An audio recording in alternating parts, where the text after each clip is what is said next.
you for coming, guys. I realise it is early in the morning. You'll have to share some mics and move them along. But my apologies for being so early. It's one of those things, the schedule. I think do you know what? I'm probably going to get up when I get home to England and get up and think I'm still in Miami, but whatever. Again, third time for you guys. Again, thank you for agreeing to do this. We've had a great time watching you, and what can I tell you? Let's work down from the top to the bottom, because this is the first time that Billy has been part of Cruise to the Edge.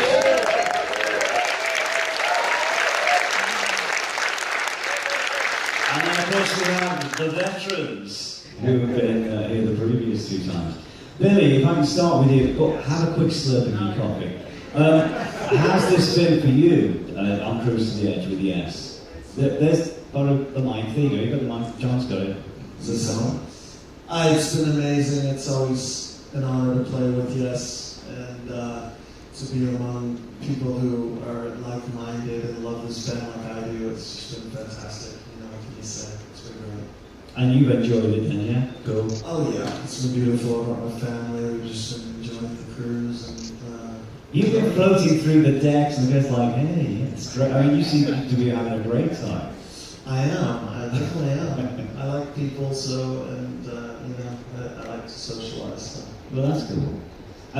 Jeff, I caught 3 songs because I've been, as they say in England, running around like a blue-arse fly. That means I've been busy. But I caught the first 3 songs of the first concert and nothing of the second one, but I heard great reports. But what I did do, because I knew I was going to see the second, I came down to the rehearsals for the second gig. And you guys, you know, a lot of bands just come in and do a gig and that's it, but you guys really care about what you do, and you were going through it, and you were routining a couple of songs, and I was really impressed with that. And Steve, you were very thorough as well, taking it back through. I know, he's a hard taskmaster, this guy. But that's the great thing about this band. You know what? This band has never ever phoned in a concert, ever. And they really put the work in. Seriously, I think that's, you know, obviously we've got quite a lot of technical instruments to do. Steve's got a big guitar set up and a big keyboard set up, as does Aaron from the drums. So we try and make sure that we've got all that, you know, as finely tuned as possible before we go on stage. So it's kind of a ritual for us to do that before we do a proper sound check. Yeah, I mean, I've seen you guys rehearse quite a few times, but I've seen it before, but it's really important because it shows that you care about what you do. And here we are, let's face it, it's 46 years into the band's career. And, you know, I guess you reach a standard where you can probably come on and do a show with the comments, but this, as I said, you guys have never ever phoned in a show that I've ever seen. I've seen lots of shows by you guys. Well, I think the thing is that we're constantly discovering stuff about the music, even stuff that was, you know, in the very early period of Yes. And, you know, I've seen Chris having an argument with Alan about something that they recorded 42 years ago. Well, you're still not playing it right. I was watching these guys rehearse Time and a Word. Now, we're going back to 1970, that's 45 years ago, and you spent well over half an hour just this urging yourself now, John. No, seriously. Well, you know, listen, I don't care. I'm an old git. I don't, you know, it's one of the things. It's unavoidable. But no, seriously, half an hour, literally just about a few bars of the song, and you guys was like, look, no, that's all right. And then Steve said, no, it's got to be this. And Vince goes, well, that's an accent. No, I'm playing this. This is how it goes. And you know, we're not talking about, okay, we'll just, you know, look at 100. There's nothing, Yes have never, ever said, that'll do. And I witnessed that.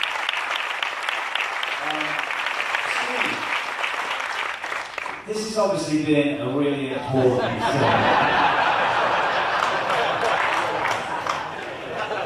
This is still a really important thing for you guys.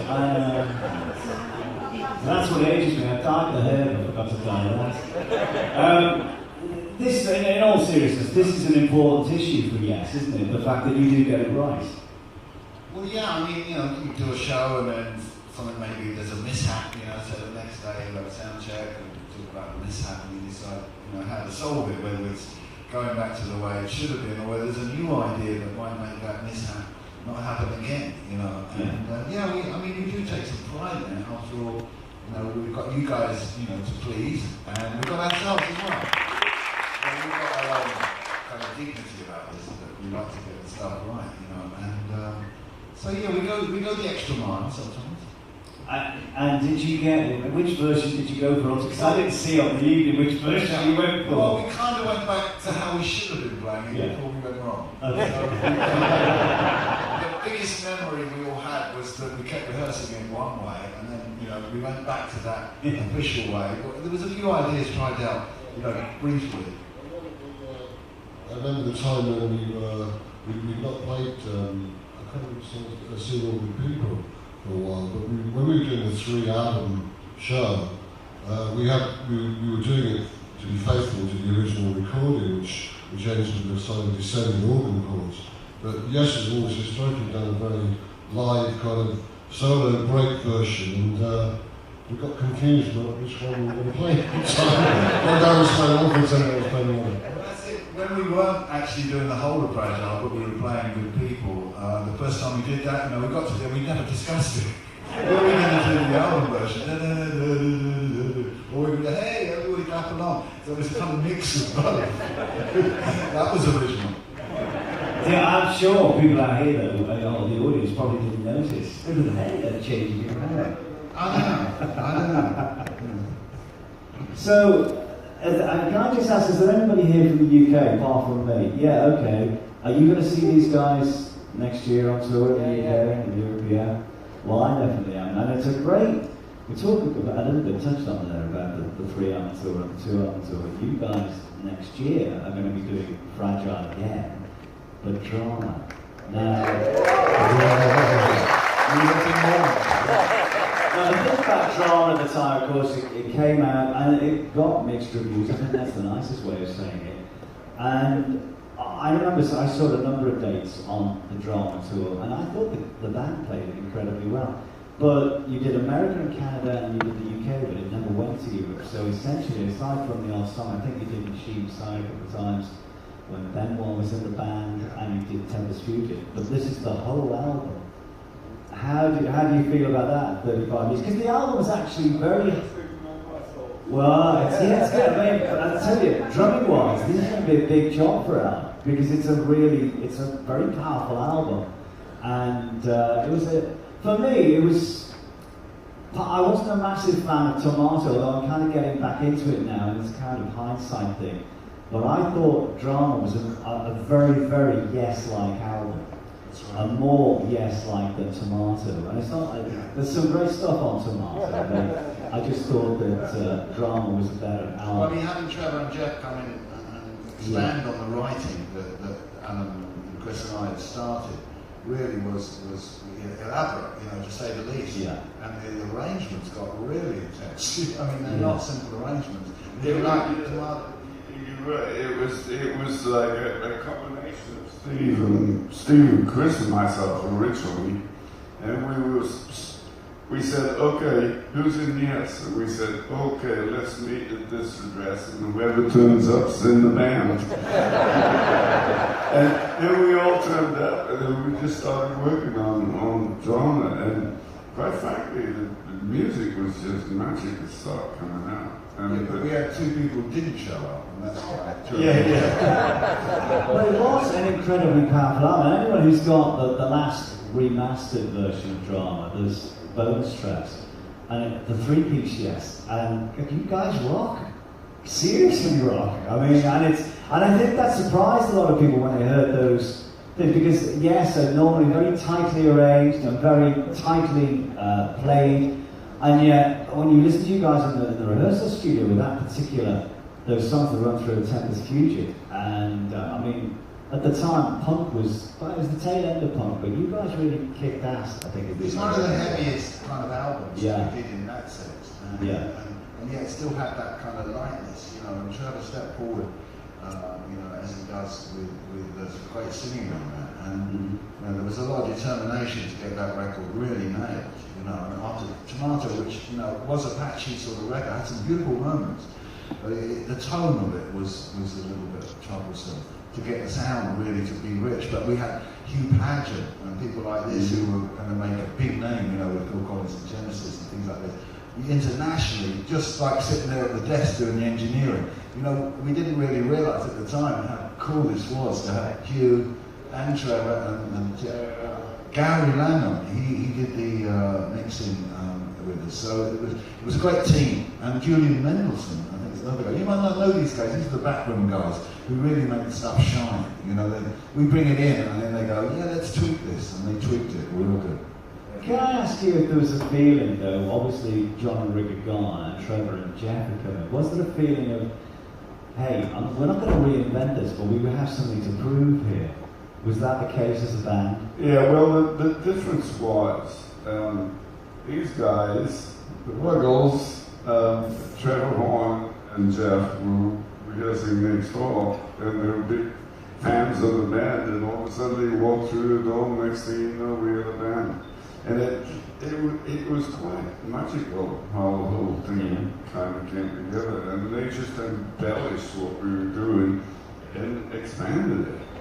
So it was just fantastic experience. John, can I ask you, how do you feel about singing the songs from Drama? Because this is going to be, did you do Machine Messiah? Have you sung Machine Messiah? I actually sang it one time. Yeah. During my first tour in Japan. Yeah. So how do you feel about the whole album? Because so far we've heard, you must have sung 3, Man in a White Car, Tennis Fusion and Machine Messiah. So how do you feel about pulling the whole album out? Oh, I'm really excited. I love the album. Yeah? Yeah. And Man in a White Car's really been an eye-opener. Yeah. You know, it's a different style, really, in many respects. So it's fun just to branch out and, you know, work on that material. Billy, what about you with regards to I'm sorry, Billy. I'm sorry to leave you out for 10 minutes. If you give how do you feel about Drama? Because I know the thing about Billy is a a huge Yes fan as well, has been for many years. Yes. So, where does Drama sit for you in the Yes camp, so to speak? You know, obviously there are ways to view music for fans, and some passions lean towards this version or that version, but I like the entire catalog and know it very well because I've burned through so many vinyls and CD copies at this point. But I love playing all the music, obviously, and I love listening to all the music. I've enjoyed all the records Yes has made, and it's always funny when I hear different people talking about Yes, and, you know, for instance, as you mentioned, Tormato, that's one of my favorite Yes albums. I mean, Silent Wings of Freedom is like the Chris Squire favorite. That's one of my favourite songs. But I think, for me, the problem for me personally with Tormato comes between 2 really strong albums. Came off the back of Going for the One, which is my favourite Yes album. And it's not that I don't love any of the other albums, but for me, that just hit the spot almost immediately. And then, of course, Drama. So I've been reinvestigating that album. There's so much on there. We've got some questions which we'll touch on the Tomato thing. Sure. So one of the things, actually, we're going to talk Just be about... careful now. Hey, I'm really respectful of these guys. I love what these guys have done for like years. But what I want to touch on now, because you've got the mic, is the Ladder album. Because Tonya from Vancouver's got a question. Hey, here we go, Tonya. Ask your question to Billy.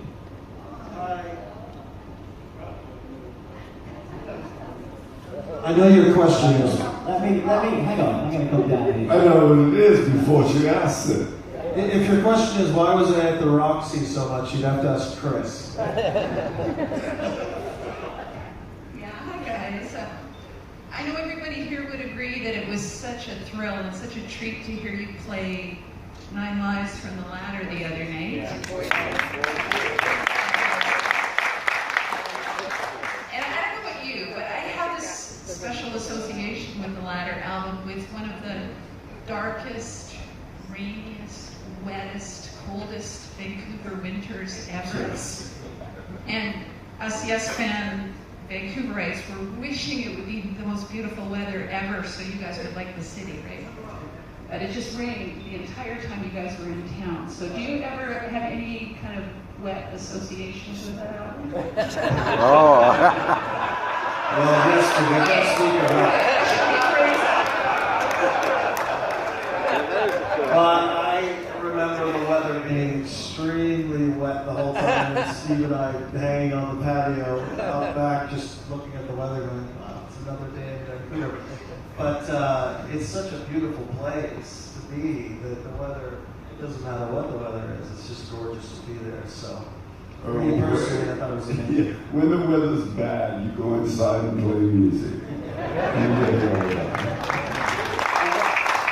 I remember being there, and it is a beautiful city. It's one of the only cities I think it's beautiful when you see it from the outside and you start heading towards Vancouver. I mean, it looks amazing. It's like a glass, star. And most cities look really crap on the outside, when you see the edge of them. But I'd just like to say that it was a great album. That balcony we had on the back of the studio was great fun, and I actually took a lot of photos because, as Billy said, the weather and Tanya said the weather was pretty ropey, but I got some great pictures of the skyline with rainbows, and on my album Skyline that's the picture from Vancouver studio. But there you are, a little bit of insight. Was that okay, Tanya? Yeah? Cool. Some of these I'll read out because it's easy to do this. So Steve from Pittsburgh, yeah? He wanted to know where the idea came for the tribute to Chris, the pre-concert thing with the Rickenbacker and Onward being played. So maybe Steve, you can tell us where that idea came from, Jeff? It's kind of obvious early. I mean, you can't not pay tribute to Chris Wyatt. I mean, he was a very founding member and was a foundation for the band for a lot of years. Yeah, I think the idea, we all felt that it was very important that we presented, and acknowledged the huge contribution that Chris had historically in the rest of the music. And it almost sort of came about as a kind of collective, everyone put a suggestion forward, and that was the way that we figured it was going to work the best in the most respectful way to Chris. So I'm glad you enjoyed it all. Well,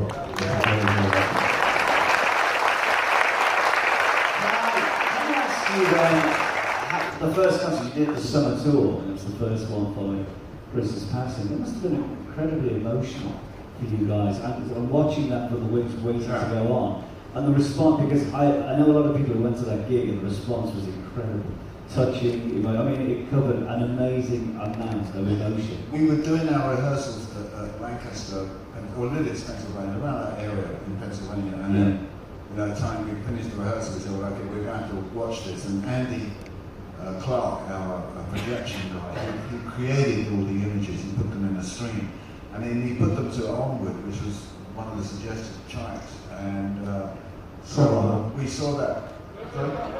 It's a tour motto. Yeah, that's a good example of how that's a tour motto. It's not, but it's not some high quality thing going too. So yeah, we stood there watching it, and then it spellbound us a bit, But then, as John sang, the first night, it was like, that's it. We set a course here. That's going to be before our show, and then we're going to have Firebird. And it was really, really moving. Yeah, it was great. That one of the things we loved, and we all came up and said about the audience was, wow, if that's going to be the way the audience react, they're going to help us and they're going to show their love for Chris and us, by being supportive of Yes at that point. Wasn't it great, John? It was really good. I think it was also very important, for the band and also for the fans to have that moment of reflection because, Chris's, being in this band and how important it was. So it gives everyone a chance to sort of grieve and mourn in their way, and then hopefully we come on and it inspires this thing which Chris himself wanted to go forward, which is why I'm here. So,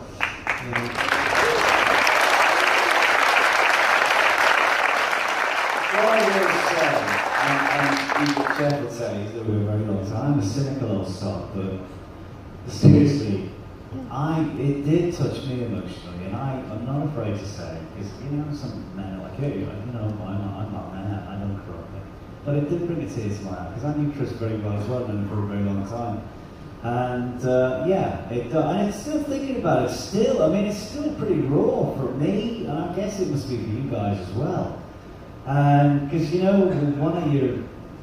one of the soldiers in the platoon ain't with you anymore, and that's got to be hard.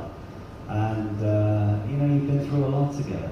So from my point of view, having worked with you guys and also been a fan of the band and singing, it's a very moving thing, very, very moving. Yeah, I mean, it's really important also, just remember, it's in a different kind of perspective, but also a few years earlier, we lost Peter Banks. Now, absolutely. He was a phenomenal guitarist. He was part of the prog rock guitar development, and none of us deserve all the credit for that, and it's kind of shared between people with people like Peter.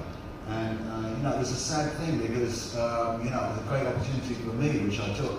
I made a career out of. But Peter was a great contributor to Yes, and he had a lot to offer. And it was a shame, his other bands like Clash and other things didn't get more recognition. And it was sad that he passed in such such sad circumstances as well. But that's not to say that he was a founding member, but he didn't stay with the band. Of course, Chris deserves a tremendous amount of credit for all the things he did for Yes in the longevity. But if you like, Peter did something in the initial period, which was also very important. So let's hear it for Peter.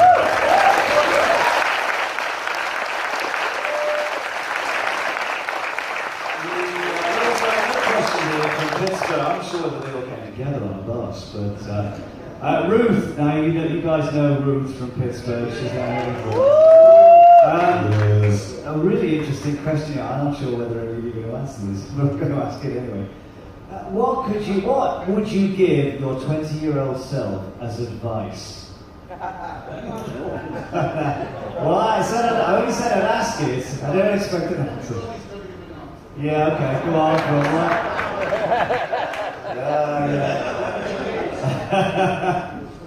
But 20 years old. What was that like? When was that?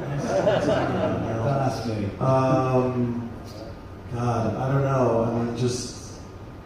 I would tell myself the same thing I told myself back then, which is, believe in your own art and your own way forward, and everything else will naturally follow. And for me personally, my career has been something I, think about daily, because Yes was my biggest influence in music, and here I sit. So that idea of following your own road and living your dream, it takes you where it's going to take you. And, so follow your own road. Well, I was in a psychedelic band when I was 20. So I was getting pretty wasted. There was that too. All I can say is it was great. I wouldn't say to anybody, tomorrow, they've got the Tomorrow out. That was my band. And all I'd say is why the hell hold back? You've got the youth, you haven't yet realised how depressing and responsible you have to be. How depressing it is to have to be so responsible as well. For so many things, yourself, your family, and everything. And so I'd say, I'm glad I didn't hold back, and I think most people at 21 want to go out and have a stomping good time, don't they, John? Stay single.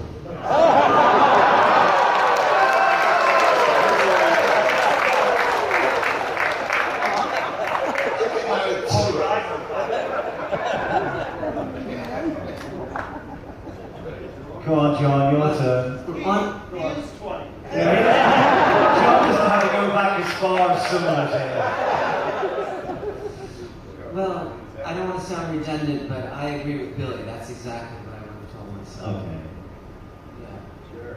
Well, listen, the thing is, it's hypothetical. You don't have to take any notice of it anyway, And at 20, if you had given yourself advice, you'd have probably ignored it. I know I would. I was forever getting advice. I took no notice. I'll tell you this. My dad, who was a big band leader and a musician in the business for a long time, said to me as a kid, whatever you do not go into the music business.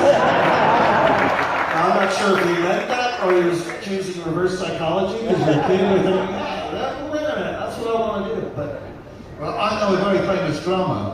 He's not Adam, but he's another famous drummer. He told his kids to not go in, and he didn't let them go in the music business because he knew how, you know, he'd been to him, so he didn't want his kids to go through the same thing. But, you know, if you've got the calling, you know, don't let anybody stop it. Well, this is my 40th anniversary this year, and I didn't take advice, and I guess I'm too old to do anything else. I mean, they've given my paper around to somebody else, so it's like too late. Okay, another question. Now, this is an interesting one from Eddie in, we call it Maryland, Maryland, kind of place. Maryland, yeah, okay. Obviously, with the 7 shows from '72. There's been some box sets coming out and remastering, and there's also remasters of I think there's 4 now through Pangea. So Eddie wants to know, was Fragile the last, or will there be more, and is there a chance of Tales from Topographic Oceans coming out in 5.1? Well, Tales has been done, hasn't it come out? No, well, it's been done, and we're looking forward, because the most recent one was Fragile. That's right. We got Fragile and found it amazing on the Blu-ray that stuff like the backing track. You know, they never asked us. Can we do this? But they do that kind of weird stuff, isn't it great? But Tales is, I went down to meet Stephen at his studio and listen to side 1 of Tales on his Pro Tools. And I helped them out because actually it was a tiny bit, like about 5% sharp. And that was an interesting thing. I just happened to have noticed this somewhere. Due to a tuner, you know, a tone. Yeah. And so you never know when you're just able to put something in that really helps. I mean, nobody's going to notice if it's 5% sharp, but 5% for nothing. I was thinking 5% sharp's a good title. Yeah, a follow-up to 5% for nothing. Well, Rupert's next release will be called 5% sharp. But I mean, they do a great job. I mean, he's such a dedicated guy. He doesn't only do this for us. You know, he did it started with Crimson. He does it with Jethro Tull as well, and he's not going to stop. I mean, this guy's a relentless workaholic. Unbelievable. So that's a yes then? Tales is in it's on the way. Process, yeah. Great. Big round of applause for that. I definitely remember that. How are you guys with back catalogue coming out like this? And the great thing about it, because with some back catalogue, you get some record companies who want to rewrite the history, and this hasn't happened. What you get is, well, look, we just made this sound better, but we've got a bunch of other stuff here that you will be interested in, and we haven't, you know, we've made it sound as good as we can. So you guys must be pretty cool with the back catalogue coming out. The most important thing about it isn't that, actually. The most important thing about it is gone to 5.1, which means just like it did from, you know, a 78 record, you know, somebody put Louis Armstrong on an album, you know, that was taking him from 78 and then moving on. So each time music gets moved on to the next generation, even if not everybody buys it straight away, like 5.1 isn't that popular unless you've got a theatre system. Yeah. But like basically it is projecting yes into the future, because that 5.1 will be seen as the ultimate way to hear yes. I mean, it takes a bit of getting used to, you know, when you've got an organ coming out of here, and voice coming out of there, and a drum coming out of here. It's kind of weird, but you know, if you get into it, it's quite amazing. So it's the next generation of sound distribution. Can I ask you? Just have to sound in the right place. Yeah, it's like doing a gig, isn't it? Now, can I ask you, were any of the Yes albums mixed for Quadraphonic back in the day? Because that was a big trend at the time, and there were a few, but I think they were faked up by Atlantic to be on 8-track, you know, because we had 8-track players in our car that were Quadraphonic. Yeah. And there was a kind of factor in it, but I think it was maybe ambience in the back. The problem with Quadraphonic was that you only had one sweet spot, so the studio control rooms were set up basically with speakers at the back, identical to the one in the front, so you had these 4 speakers, all at equal part. And the only way you could really get the effective benefit of hearing the stuff coming from different speakers was if you were right bang in the middle. And I think to some extent maybe 5.1 is a little bit like that as well, is that if you're not in the sweet spot where you can hear everything, then the balance is disproportionate when you're not in that sweet spot. So you know, Steve was saying, the organ's coming out of there and you're sitting more on that side, you're going to hear the organ louder than you would normally. So in some respects, I think that maybe the way that it was originally done, which is in stereo, is kind of a better way to listen to music in some respects. I always remember when I first heard the Beatles albums in stereo, and this is how when I was playing as a musician, that's how I learned. You'd have the bass and the drums on one side, the guitar and the vocals on this, so you'd just turn it over and you'd hear it. And I think a lot of the quadraphonic albums at the time, they kind of started that, and I was always, when I heard one, and a friend of mine who was a big hi-fi buff, and he got a quadraphonic setup, and I'm like, you're right, you had to, so when you've got to stand in the middle of the room going, yeah, but I want to sit, you know, you've got to stand just there, and it did, but if you moved around, you kind of, hang on, where's that bit going, I've got no drums now, or whatever. But I think 5.1 is a definite improvement. And I think, yes, Steve, I think you're right. I think it's pushing, yes, further into the 21st century, which has got to be a good thing. So, that's good. Adam from Poland, I think is Adam. Where's Adam? Yeah, Adam, he said, now, actually, I know the answer to this. Maybe you can expand on this. On the last album, Heaven and Earth, you recorded the album. It was done very quickly, but there were some songs that weren't finished, and he wants to know, is there anything from the album with Chris on that you could maybe utilise for a future album? So, John, did... No, but from Fly From You is one song. Is there? Someone Okay. playing the band, but it's with Benoit and Oliver playing on it. There's Okay. one song there, I'm not going to give the title away, No, okay. but there is one title there.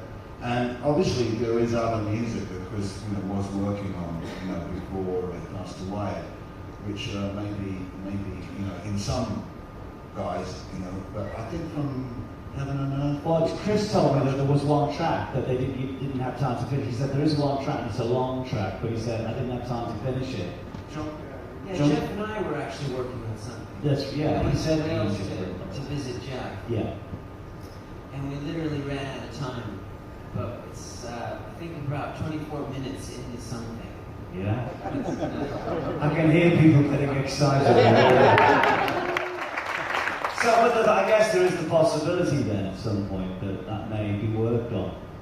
I mean, technology as it is, makes things like that possible now. It's finding the right place and time for that. Absolutely. And sometimes with, say, you do a live recording, I mean, you can bring it out next year, but sometimes 5 years later is a great time when you've got the distance from it to really evaluate it. We've already said this is very raw for you guys, I'm sure, and you're still working through it, the emotions and everything else. But you've got the UK and European tour next year, and lots of people are asking, are they going to continue, they're going to carry on? I mean, is that an option, or have you just not considered that yet? It's the only thing we know. I mean, what's the point in not carrying on? In a way.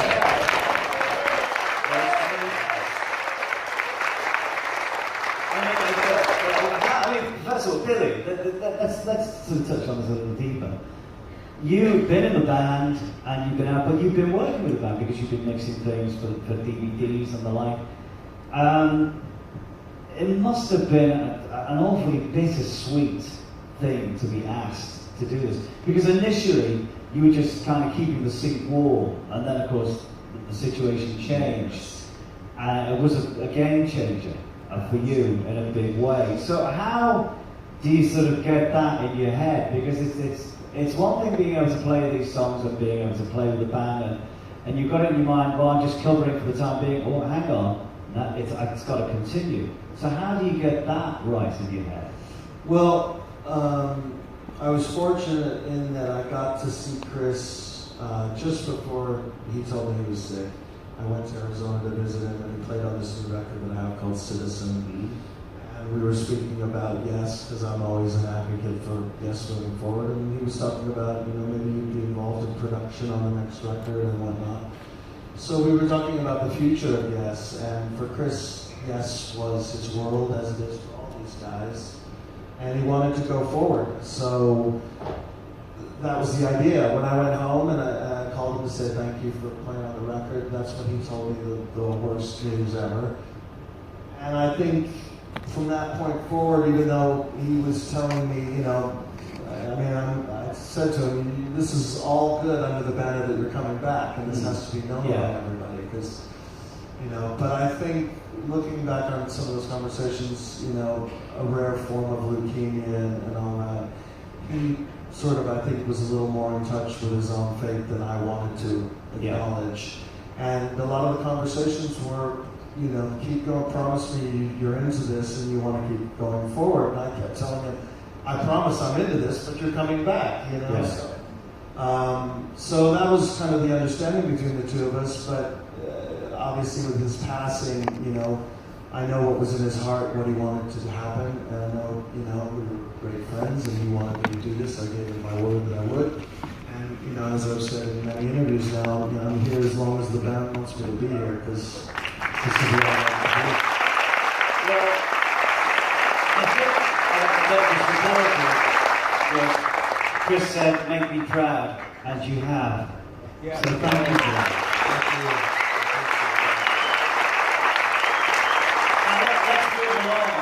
To John. Early next year, 4 years. Already? Yeah. Wow. How does that feel? Yeah. That's gone incredibly quickly. It has. And you now have Yes catalogue under your belt as well, studio and live albums and touring. So 4 years on, was it how you expected it to be, or has it been a case of wow? I'd say it's been more than I ever expected. This love and support from the fans has just been amazing. It's really touched me. I appreciate it so much.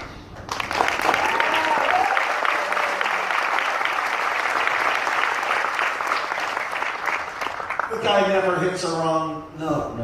And I said after, we started playing and we were on the tour a couple of weeks in, I said, it's really starting to piss me off. Do you still get that thrill then when the Firebird Suite is coming to the climax and you're walking on stage and you go, I'm fronting Yes? Absolutely. Yeah. Well, I think it's the same for any real fan. I mean, all the years of hearing Firebird, the anticipation of what's coming and the mystery behind the music, it's still there for me as well. Yeah. Well, and that's got to be part of the thing for you in order for it drives you on, yeah? Right, absolutely. Just pure love for the music. That's really what it is. Well, and long may that continue, really.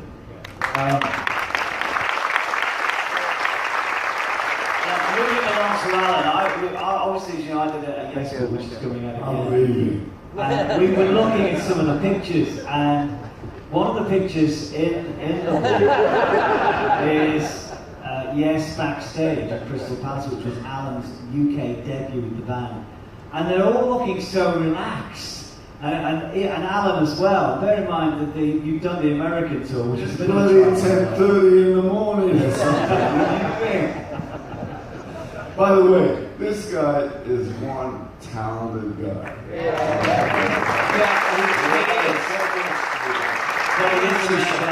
A talented band. I'm not giving you the line there, but you are really... Well, we try as hard as we can. I mean, Yeah. you wake up thinking music. Yeah, and we can tell. I mean, you guys live it, and live it well, I might say. But it's funny looking at that because it's just over 41, it's 41, just over 41 years now since you've been in the band. 43. So no, 41, 43, you're right, yeah. 43 years. Yeah, that's amazing, and it's, continuous service, sir. That's well done. Where's the middle? Later. Is there any, it's a silly question, really. Highlights? Is there anything? Don't ask it then. Well, that's a silly question. I don't know how to do anything else. Maybe one or maybe a couple of really big highlights, I guess. It must have been a couple of months for you to acclimatise getting into the band, really, because you were kind of dropped in it, weren't you? Well, dropped in it. Well, 3 That's days an rehearsed. understatement. Yeah, well, I guess I had 3 days to work everything out. And first song I attempted was Close to the Edge, because, you know, I need to sleep over. You know, so, anyhow, now it started to become a progression, and Steve and the guys really helped me through it. Yeah, I remember the first show where everybody was sweating bullets before we went on stage to see if I hit everything right. And I must admit, I got quite a lot of it right. But it got worse for the next show.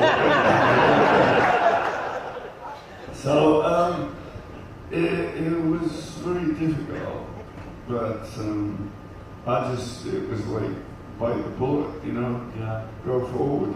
And it's like what the band's doing now, moving forward. And you just get into it, and all of a sudden it gets easier, and it starts feeling like home. And didn't he do well?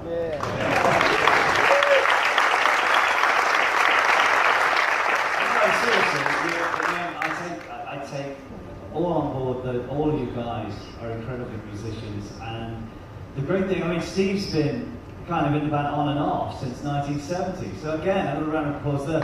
These guys are solid. It seems to me that there's always a new guy, you know what I mean? Yeah. I was a new guy in 1970, and you know, they threw me in the deep end. I had to learn the whole of the time and the Word album.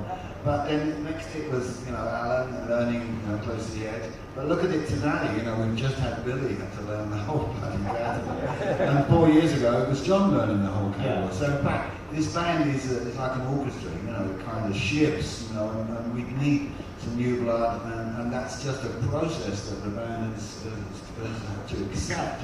But also, it strengthens the band, you know, and it revitalizes it, kind of brings the youthfulness back into us. You know, us older guys get supported by the younger blood, and I think it's part of the story. You know, it must have been part of the makeup. You know, from the moment I came in. And in fact, I think before I came in, when, as I mentioned earlier about Peter leaving, I think Bill had a few moments when he actually quit. You know, before he went back, he was going to go to university. He said, "I don't know whether I'm going to do this band. I'm just going to go to university." And I went, no, stay in the band. But I think he had some doubts at one time whether to carry on in a really, really early period. And I think there was actually another drummer, original drummer. Does anybody know his name? Oh yeah, I remember. He was in a band called The Cubes, wasn't he? That's right, there was actually another drummer who was... Yeah. So in fact, there's a lot of secrets. I mean, unfortunately, Yes, the first 2 albums of Yes didn't really circulate in America. In fact, to some extent, worldwide, you know, and I've always advocated the strengths of the time in the world, and we're still talking about it today, we're still playing it, you know, the other day. And it is you know, they did some masterful music, but it just didn't sort of absorb into the people's cosmos, you know, like the Yes album onwards kind of did. Yeah. You know, I think that's kind of sad. So anytime you can promote those first 2 albums, and I've got nothing to gain by this other than your appreciation of the other guys in the band. Well, I've said it a lot, but there's a song on the Yes album which kind of sums up the band's philosophy, perpetual change. And I think that's pretty much what it is. And that's a great thing, because it means the band, and there's a lot of people say, oh, they're just going on. This is a living, breathing entity here. And I hate to use that word entity, but it really is, because it does continue. And it pays tribute to those who've been in the band. And there's been, is it 18 or 19 members of Yes over the years. And you pay tribute in an incredible way to those who've been in the band, but you're still moving it forward, which is what we all want. And I guess you just want as musicians.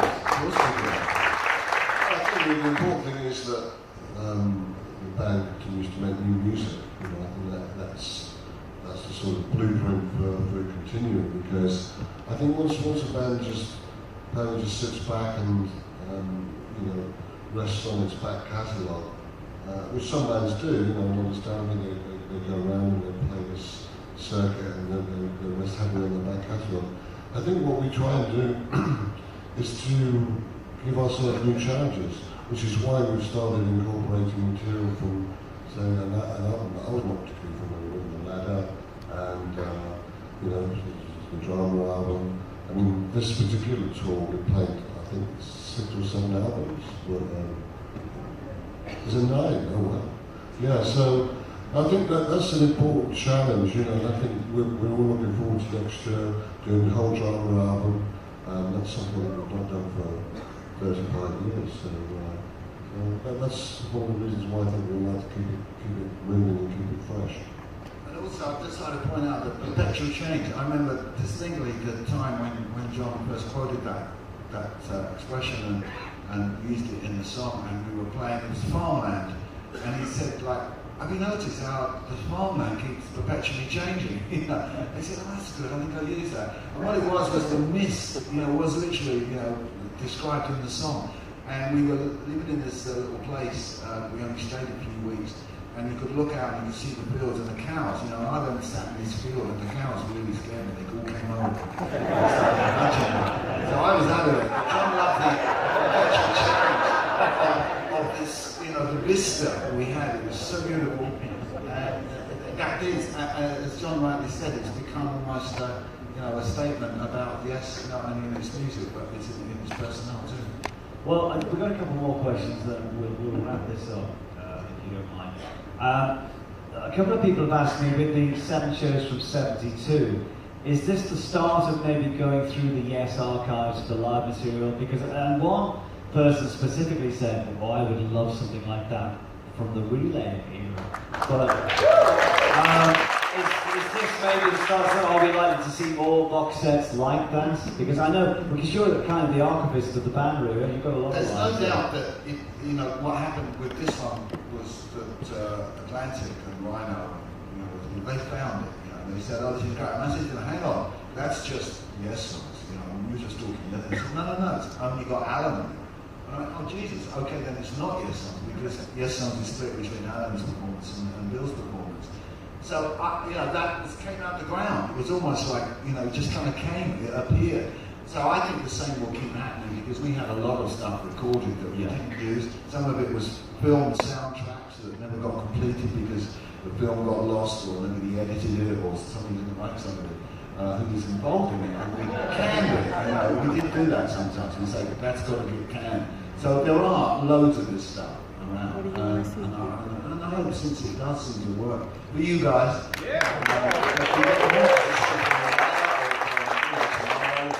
because the thing about Tomato, when we did that album, we knew how to play that. I mean, let me tell you, no band at the moment could, not us anyway, we couldn't go on and play Tomato. It'd take an awful lot of reconstructing and finding out what time signatures we were in. The first 2 songs, I had no idea what we were doing. I couldn't tell you. It was very confusing to me. Well, you know, you were sitting playing and Rick Wakeman's throwing peanuts at me. I was playing, I was going, what are you doing, Rick? But we can't forget Rick. I mean, Rick was a hell of an entertainment package.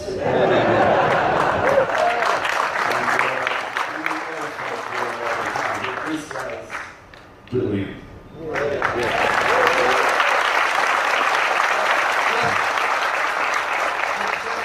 His job as not following Rick Wakeman, actually, but following all the keyboard players who have been in, yes, and he did that in the drama era, but coming back this time now, you know, it is quite a few players, and not least of all Patrick Moraz, and even Trevor Rabin did some keyboards on 125. So there's kind of like stuff that, you know, Jeff's got that and people. He's done all the keyboards on 125. It's a big learning curve, I can tell you that. Yeah, but it's a great honour still for me. Yes. It's a great honour for me, because, you know, being a keyboard player, having such illustrious members before me, you know, and, you know, after me as well, when I was in the drama album. It's quite an honour to be part of this band, because, you know, as a keyboard player, it's probably the most in-depth. There's been a few of them, Jeff. In terms of you know, the keyboard contributions to the music, it's probably one of the most complex bands that features keyboards that ever come on.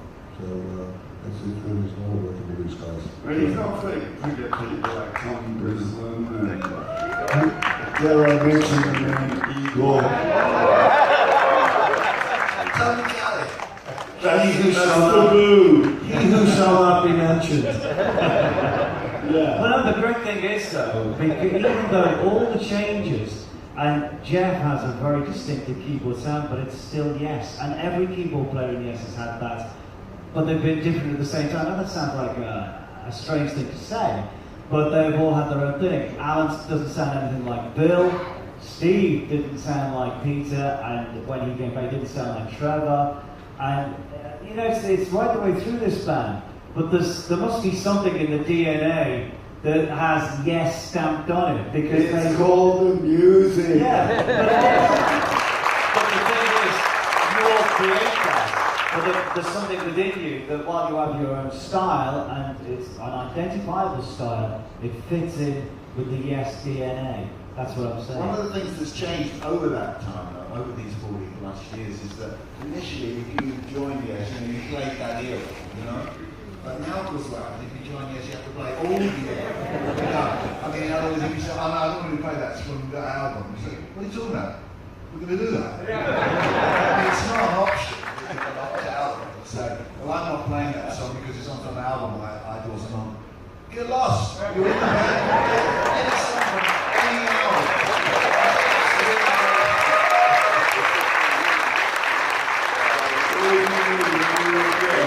You don't have to only play all the past years, you have to be playing the next one. So that's how far we're moving forward in our minds, but we've got to create it. Well, but that brings us very nicely around to the final question, really. You're going to be touring next year, the UK and Europe, and what's out there beyond that? Are we just waiting to see what happens? Well, we haven't made all the time, you know, we've got our European plan in place, and that's pretty intense, you know. And Yeah. we've got time now to consider how we're going to treat the summer, and, you know, anything kind of could go. It could be a team up, or it could be that we need more time to play, you know, a set with two heads, you know, the first set and then the second set. You know, and that doesn't need anybody else to open for us. But the summer is very often, like we did it this year with Toto, and we've done it before. You know, it's a kind of team up, it's a kind of lighter approach. It's outdoors and festival sense. So we haven't, haven't spun the coin yet, you know, about which style it will be, either a straw. I mean, we've got to admit the summer's a very competitive time. So, you know, when you get a competitive bill, you know. So that would be part of the idea. Would it be that, or would we have a, you know, style of show that in itself would be so appealing that we wouldn't have an opening act or a double header? Would you consider bringing drama to America? Because a lot of people here have said, well, are they going to bring drama to America next year? There's no reason why we wouldn't. You know, that could be one of our first options. Well, let's see what happens. I want to thank you guys. As I said, this is the third Cruise to the Edge, and we're talking about the next one as well, because these things have to be planned. And I hope you are all ready, willing, and able, and wanting to do them. Before we go, let's give John Kirkman.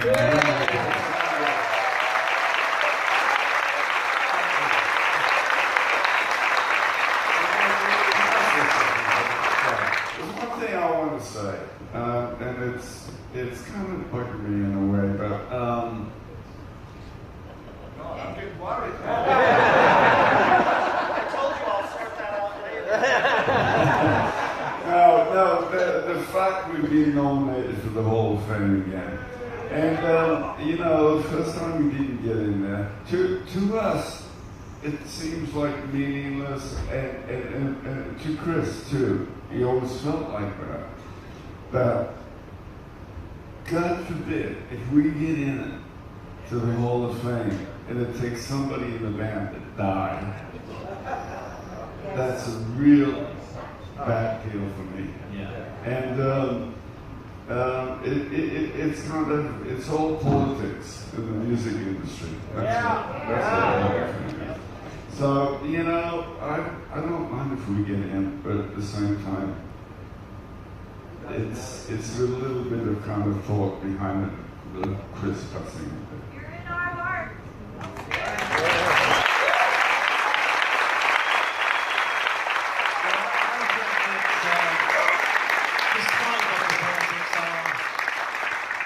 There's a great many people out in the world who would love to see you in there. Chris said to me once, he said, I'm not bothered, but I'd like the fans to get something. And if they dance, it's hands for that reason. But thank you so much for allowing yourself to be interrogated. Yes!